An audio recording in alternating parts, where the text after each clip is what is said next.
The State Weather Bureau says Tropical Cyclone Paulo has weakened into a severe tropical storm after traversing northern Luzon. In its 5 p.m. bulletin on Friday, October 3, Pag-asa says the center of Paulo was last spotted over the coastal waters of Santa Cruz, Ilocos Sur.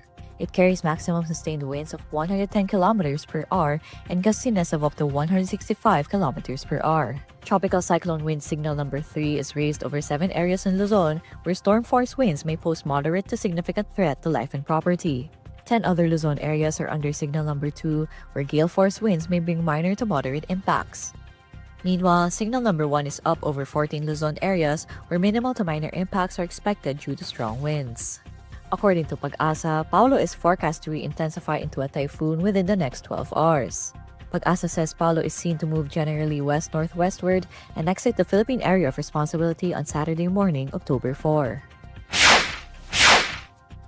President Bongbong Marcos tells beneficiaries of government assistance not to thank the government for the aid they received as it came from taxpayers' money.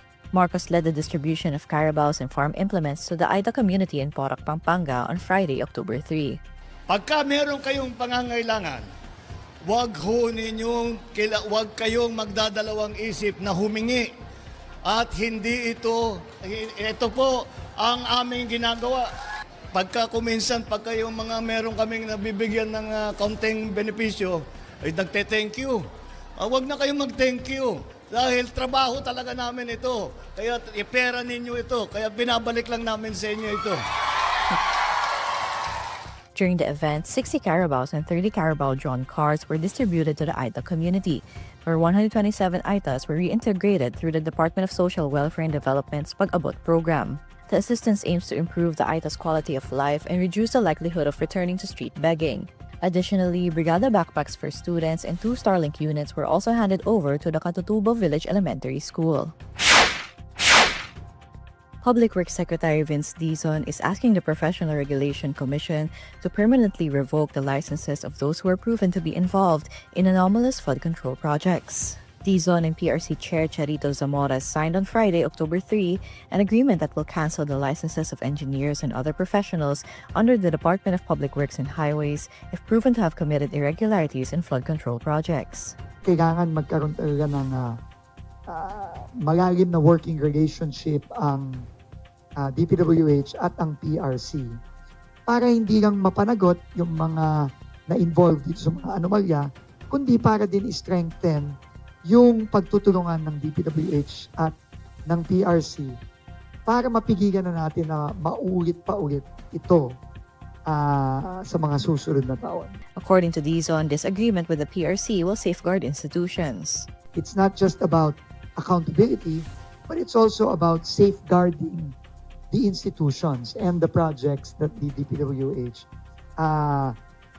is doing from now moving forward. Dizon is also asking PRC to permanently cancel the licenses of former DPWH District Engineer Henry Alcantara and several others who are currently under investigation for alleged anomalies in said projects. Alcantara is among the so-called BGC boys or Bulacan group of contractors who allegedly posed as contractors and laundered billions of pesos in casinos. Senator Ping Lacson earlier revealed that the BGC boys lost over 950 million pesos in casinos, with their total transactions exceeding 1 billion pesos. Lacson also disclosed that his office obtained hundreds of documents indicating rigged and questionable bidding, impossible completion timelines, manipulated progress reports, and falsified public documents. Pump prices for diesel products show no signs of easing as industry sources estimate another round of hikes on October 7. In an advisory on Friday, October 3, Jetty Petroleum President Leo Bellas says diesel prices next week may go up by 80 centavos to 1 peso per liter. The Department of Energy's estimate for diesel is an increase of about 50 centavos per liter.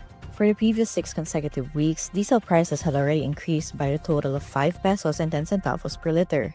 Meanwhile, the DOE expects a potential rollback of more or less 5 centavos per liter of gasoline. On the other hand, Bellas sees either an increase or a decrease of 10 centavos per liter for gasoline. Kerosene prices are also expected to inch up by 25 centavos per liter. According to Bellas, crude oil prices have declined sharply this week due to concerns about a market glut from the prospect of higher OPEC Plus production output.